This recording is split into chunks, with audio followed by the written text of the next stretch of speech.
Good morning. विभिन्न धरातलीय कारक अध्याय 5 के अंतर्गत आकस्मिक बल में भूकंप का अध्ययन चल रहा था, जिसके कुछ बिंदु अतिशेष रह गए थे। उन पर इस भाग में चर्चा करेंगे। भूकंप की माप। भूकंप की तीव्रता मापने के लिए रिक्टर स्केल का पैमाना उपयोग किया जाता है। इसे रिक्टर मैग्नीट्यूड टेस्ट स्केल भी कहते हैं। भूकंप की तरंगों को रिक्टर स्केल 0 से 10 तक के आधार पर मापा जाता है।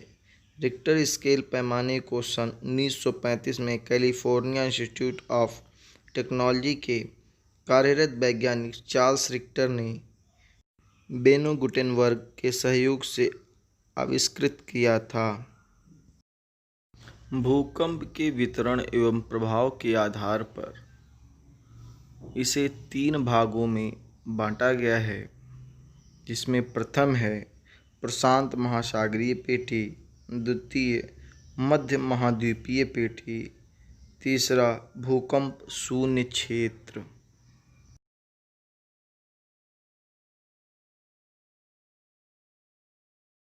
प्रशांत महासागरीय पेटी। इसके अंतर्गत प्रशांत महासागर के चारों ओर के समुद्र तटीय भाग सम्मिलित हैं। यह विश्व का सबसे विस्तृत भूकंप क्षेत्र है। यहाँ के भूकंप प्रायः सागरीय तट, नवीन वलित पर्वतीय क्षेत्र एवं ज्वालामुखी क्षेत्रों में आते हैं।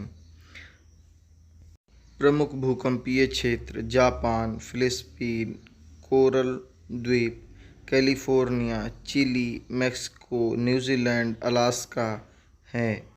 इस मेखला में संसार के 40% भूकंप आते हैं। मध्य महाद्वीपीय पेटी।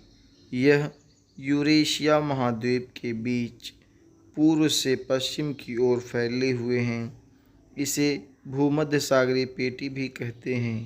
यहाँ विश्व के 54% भूकंप आते हैं, जो भ्रंश एवं तनाव मूलक होते हैं।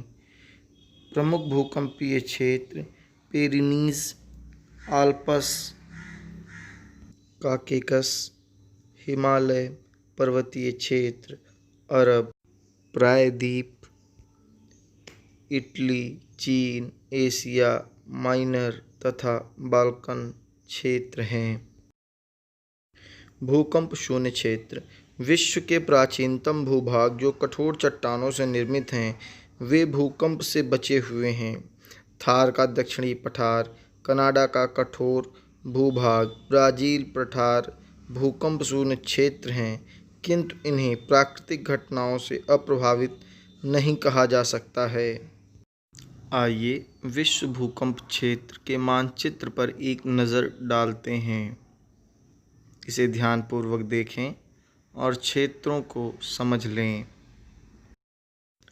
मानचित्र के बॉटम लेफ्ट कॉर्नर पर एक श्रेणी दी हुई है, जिसमें कुछ कलर के बिंदु दिखाए गए हैं तथा उसका विस्तार दिखाया गया है कि उस कलर के बिंदु पर भूकंप की क्या तीव्रता रहती है, और उस तीव्रता के कलर पर मानचित्र को दर्शाया गया है। एक बार आप देख लें और समझने का प्रयास करें। पीले कलर से 6 से 6.9 रिक्टर स्केल पैमाने के भूकंप को दर्शाया गया है। इसी प्रकार अन्य स्केल के पैमानों को अलग अलग बिंदुओं से दर्शाया गया है। एक बार देखकर सुनिश्चित कर लें। और यह दूसरा मानचित्र आपकी पाठ्यपुस्तक का है, जिसमें विस्तार दिखाया गया है। इस मानचित्र में प्रधान क्षेत्र एवं साधारण क्षेत्र को दर्शाया गया है। जहां प्रधान क्षेत्र को काले कलर से, वहीं सादे क्षेत्र को तिरछी रेखाओं द्वारा दर्शाया गया है। भूकंप के प्रभाव को 2 वर्गों में विभक्त किया गया है, सकारात्मक प्रभाव एवं नकारात्मक प्रभाव। भूकंप के सकारात्मक प्रभाव निम्न हैं।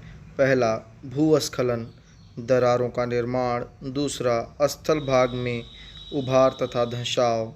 तीसरा, जल तरंगों का आविर्भाव। चौथा, भूमिगत जल प्रवाह में बदलाव। पाँचवा, नदी मार्गों में बाधा आना तथा जल स्रोतों का उद्भव।